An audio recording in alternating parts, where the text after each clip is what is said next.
తెలంగాణ రాష్ట్ర రాజకీయాలను 2023 ఏడాది తారుమారు చేసింది. ఈ ఏడాదిలో అన్ని పార్టీల పరిస్థితులు ఒక్కసారిగా ఎవరూ ఊహించని విధంగా మారిపోయాయి.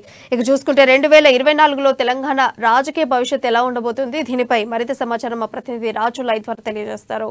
రాజు, చెప్పండి, తెలంగాణ భవిష్యత్తు ఎలా ఉండబోతోంది 2024లో?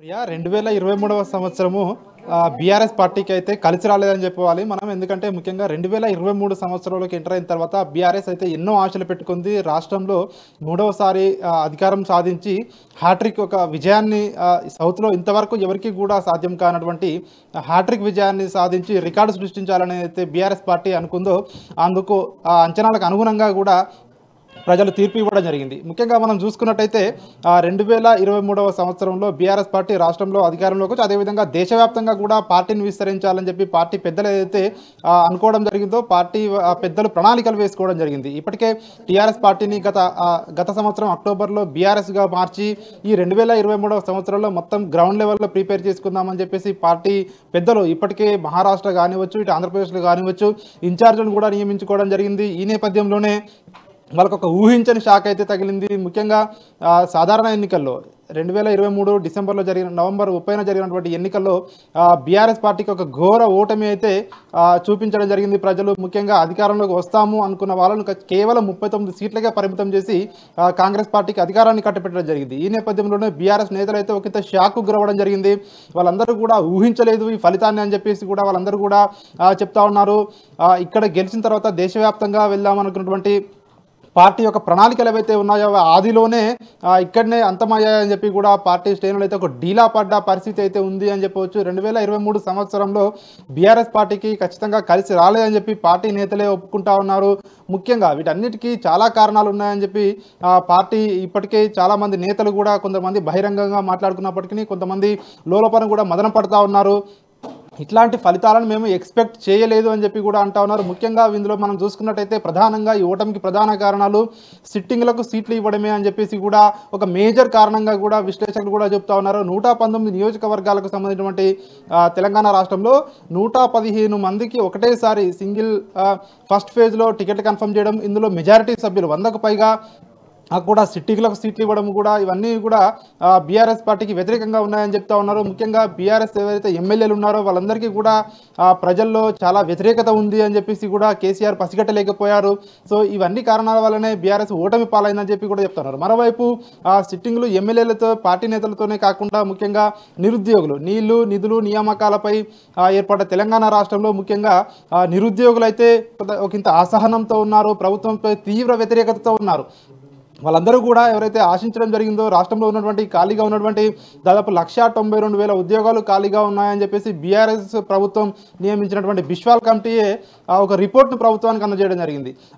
ఆ నియామకాలు కూడా బీఆర్ఎస్ పార్టీ చేయకపోవడం, మరోవైపు టీఎస్పీఎస్సీలో పేపర్ లీక్ల వ్యవహారము, అదేవిధంగా నిరుద్యోగులకు ఎగ్జామ్స్ ప్రతిసారి పోస్ట్ పోన్ అవుతూ వచ్చడము, గత 10 సంవత్సరాలు మనం చూసుకుంటే ఒక్కసారి కూడా గ్రూప్ 2 నిర్వహించి ఉద్యోగం ఒక్కరికి కూడా ఇవ్వని పరిస్థితి.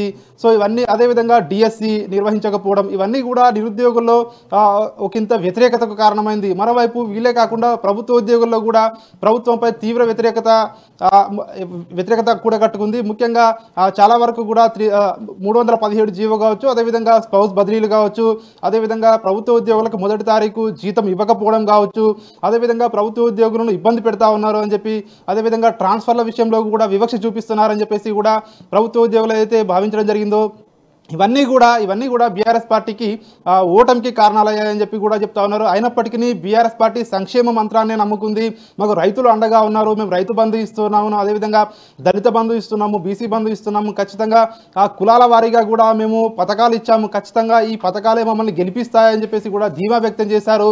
అయితే వాళ్ళ యొక్క ధీమా ఏదైతే ఉందో అది ఖచ్చితంగా అది ఎలక్షన్లో వాళ్ళకైతే పెద్ద మైనస్గా మారిందని చెప్పి కూడా విశ్లేషకులు కూడా భావిస్తూ ఉన్నారు. రాజు, ఇప్పుడు చూసుకుంటే మనం ఒకసారి 2023 చూసుకుంటే బీఆర్ఎస్ దిగిపోవటం, కాంగ్రెస్ రావటం, ఫ్రీ బస్ ఫెసిలిటీ, అండ్ ఇప్పుడు 2023 చివరిలో కరోనా కూడా మళ్ళీ విజృంభిస్తుంది. ఈ 2023 స్టోరీ ఇలా ఉంది. ఒకవేళ 2024 పరిస్థితులు ఎలా ఉండబోతున్నాయి అధికార పార్టీ నేతృత్వంలో? చూసుకున్నట్టయితే ఇప్పుడు రాష్ట్రంలో ఉన్న పరిస్థితులు కనుక చూసుకుంటే ఒకసారి బీఆర్ఎస్ పార్టీని చూసుకున్నట్టయితే ఖచ్చితంగా ఇప్పుడు రాబోయే పార్లమెంట్ ఎలక్షన్లో ఖచ్చితంగా గెలవాల్సిన పరిస్థితి. ఎందుకంటే ఇప్పుడు ఈ పార్లమెంట్ ఎలక్షన్లలో గెలిస్తేనే ఆ తర్వాత జరిగే స్థానిక సంస్థల ఎన్నికల్లో పట్టు సాధించేందుకు కూడా అవకాశం ఉంటుంది. ఇక కాంగ్రెస్ పార్టీ విషయానికి వచ్చినట్టయితే కాంగ్రెస్ పార్టీ ఖచ్చితంగా ఇప్పుడు ఏదైతే 100 రోజుల్లో ఈ 6 గ్యారంటీలు అమలు చేసి తీరుతామని చెప్పేసి ఏదైతే చెప్పడం జరిగిందో ఖచ్చితంగా వాళ్ళకి ఒక పెద్ద టాస్క్ అని చెప్పవచ్చు. ఎందుకంటే రాష్ట్రంలో ఉన్న ప్రస్తుత ఆర్థిక పరిస్థితి బాగాలేదని చెప్పేసి ఇటీవల జరిగినటువంటి శాసనసభలోనే శ్వేతపత్రం కూడా విడుదల చేయడం జరిగింది.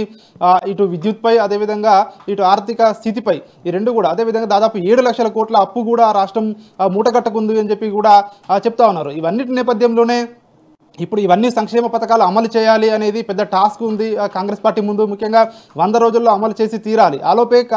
ఆలోపే లోక్సభ ఎలక్షన్లు కూడా వస్తూ ఉన్నాయి కాబట్టి వీటి యొక్క ఇంపాక్ట్ లోక్సభ ఎన్నికలపై పడకుండా కూడా కాంగ్రెస్ ప్రభుత్వం కూడా జాగ్రత్త తీసుకోవాల్సి ఉంటుంది. కాబట్టి ఖచ్చితంగా కాంగ్రెస్ పార్టీ ముందు అయితే ఒక పెద్ద సవాలే అని చెప్పి కూడా విశ్లేషకులు భావిస్తున్నారు. ముఖ్యంగా ముఖ్యమంత్రి రేవంత్ రెడ్డి గతంలో మంత్రిగా చేసినటువంటి అనుభవం కూడా లేదు. ఆయనే దీన్ని ఏ విధంగా ట్యాకిల్ చేస్తారు అని చెప్పేసి కూడా మరోవైపు విశ్లేషకులు అయితే ఆసక్తిగా ఒక ఉత్కంఠగా చూస్తూ ఉన్నారు. అంటే ఇప్పటికే వాళ్ళు ఒక ఇండికేషన్ అయితే ఇవ్వడం జరిగింది రాష్ట్ర ప్రభుత్వం. మేము కేంద్ర ప్రభుత్వంతో సఖ్యతగా ఉంటామని చెప్పేసి కూడా ప్రధానమంత్రి మోడీని కూడా కలవడం జరిగింది. గత ప్రభుత్వం కేంద్ర రాష్ట్ర ప్రభుత్వాల మధ్య సంబంధాలను పూర్తిగా అంటే చెరిపేసింది. అవి కేవలం రాజకీయ పరంగానే వాళ్ళ ఒక లబ్ధి కోసమే గత ప్రభుత్వాలు కేంద్ర రాష్ట్ర ప్రభుత్వ సంబంధాలు ఉండేవి. ఇప్పుడు అలా కాకుండా సమాఖ్య విధానంలో ఖచ్చితంగా మేము కేంద్ర రాష్ట్ర ప్రభుత్వాలను పార్టీలు ఏవైనప్పటికీ ఆ సంబంధాలు నెరవేరుస్తాం, ఖచ్చితంగా మేము రాష్ట్రానికి న్యాయం చేస్తాము, నిధులు సమీకరిస్తామని చెప్పేసి కూడా ఇటు రాష్ట్ర ప్రభుత్వం కూడా ధీమాగా చెప్తా ఉంది. ప్రియా, అయితే రాజు ఇప్పుడు చూసుకుంటే రాష్ట్రం మీద ఇప్పుడు అప్పులు ఉన్నటువంటి విషయాన్ని అధికార పార్టీ అసలు ఎలా ఫేస్ చేయబోతోంది, ఈ అప్పుల్ని ఎలా తీర్చబోతోంది? ఖచ్చితంగా ఈ అప్పులు ఉన్నాయని చెప్పేసి గతంలో కూడా ఒక భిన్నమైన వాదనలు వచ్చాయి. గతంలో మిగులు బడ్జెట్గా ఉన్న రాష్ట్రాన్ని బీఆర్ఎస్ చేతిలో పెడితే రాష్ట్రాన్ని మొత్తం కూడా అప్పుల మయంగా మార్చివేయడం జరిగింది అని చెప్పేసి ఏదైతే చెప్పడం జరిగిందో దానికి అనుగుణంగానే అప్పులు ఎన్ని ఉన్నాయి, రాష్ట్రానికి సంబంధించినటువంటి ఏ రంగాల్లో ఉన్నాయని చెప్పేసి పూర్తిగా ఒక శ్వేతపత్రం కూడా విడుదల చేసింది. ఈ శ్వేతపత్రంలో అన్ని విషయాలు కూలంకషంగా వివరించడం జరిగింది. దాదాపు 6,71,000 కోట్ల అప్పులు ఉన్నాయని చెప్పేసి కూడా శ్వేతపత్రం చెప్తా ఉంది. అయితే ఈ అప్పులకు వడ్డీలు కట్టుకుంటూ అదేవిధంగా ఈ సంక్షేమ పథకాలు అమలు చేయాలంటే ఇంకా కూడా చాలా వరకు నిధులు సమీకరించాల్సి ఉంటుంది. మరోవైపు ప్రభుత్వ ఉద్యోగుల జీతాలు అదేవిధంగా అభివృద్ధి కూడా ఎక్కడా కుంటుపడకూడదు. అభివృద్ధి చేస్తూనే ప్రభుత్వ ఉద్యోగాలు కావచ్చు, పెన్షన్లు కావచ్చు, ఇవన్నీ ఇస్తూనే కొత్త పథకాలకు కూడా నిధులు సమీకరించవలసినటువంటి బాధ్యత ప్రస్తుత ప్రభుత్వం మీద ఉంటుంది. కాబట్టి ఇది ఒక డిఫికల్ట్ సిచ్యువేషన్ ఈ కొత్త ప్రభుత్వానికి అని చెప్పవచ్చు. ఎందుకంటే ఇంకా ఈ ఫైనాన్షియల్ ఇయర్ ఎండింగ్ అవ్వడానికి ఇంకా 3 నెలల సమయం ఉంది.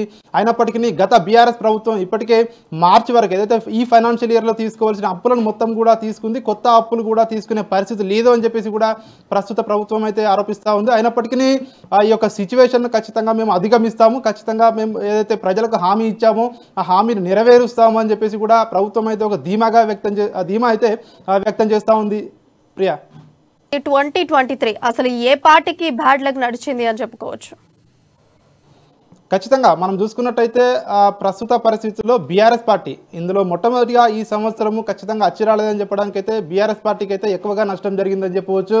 ఆ తర్వాత ఉన్నది ఇక చిన్న పార్టీ అయినప్పటికీ సిపిఎం పార్టీలతో పోలిస్తే సిపిఎం పార్టీ అసెంబ్లీలో కూడా అడుగుపెట్టలేదు. సిపిఐ పార్టీ ఒక సభ్యుడైతే ఎమ్మెల్యేగా గెలుపొందడం జరిగింది. ఇక చూసుకున్నట్టయితే మనం ఈ పార్టీలు కాకుండా ఇటు జనసేన కావచ్చు, జనసేన కూడా 8 స్థానాల్లో పోటీ చేసింది. ఆ 8 స్థానాల్లో కూడా ఒక్క దగ్గర కూడా డిపాజిట్ కూడా రాలేదు.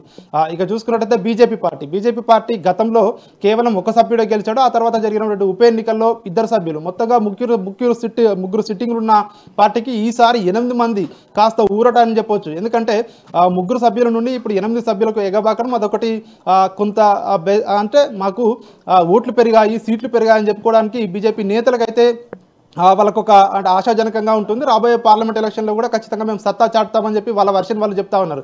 అయినప్పటికీ ఈ సంవత్సరంలో 2023వ సంవత్సరంలో ఎక్కువగా నష్టపోయింది, ఎక్కువగా నిరుత్సాహపడ్డది మాత్రం బీఆర్ఎస్ పార్టీ అనే చెప్పవాలి. ఎందుకంటే వాళ్ళు దేశవ్యాప్తంగా విస్తరిస్తాం అనుకున్నటువంటి ఆశలు ఏవైతే ఉన్నాయో, వాళ్ళ ప్లాన్లు ఏవైతే ఉన్నాయో ఖచ్చితంగా అవి తెలంగాణ రాష్ట్రంలోనే అవి అంతమయ్యాయి అని చెప్పేసి కూడా ఒక విశ్లేషణలు అయితే మనకు ఇప్పటికి వస్తూ ఉన్నాయి. ప్రియా.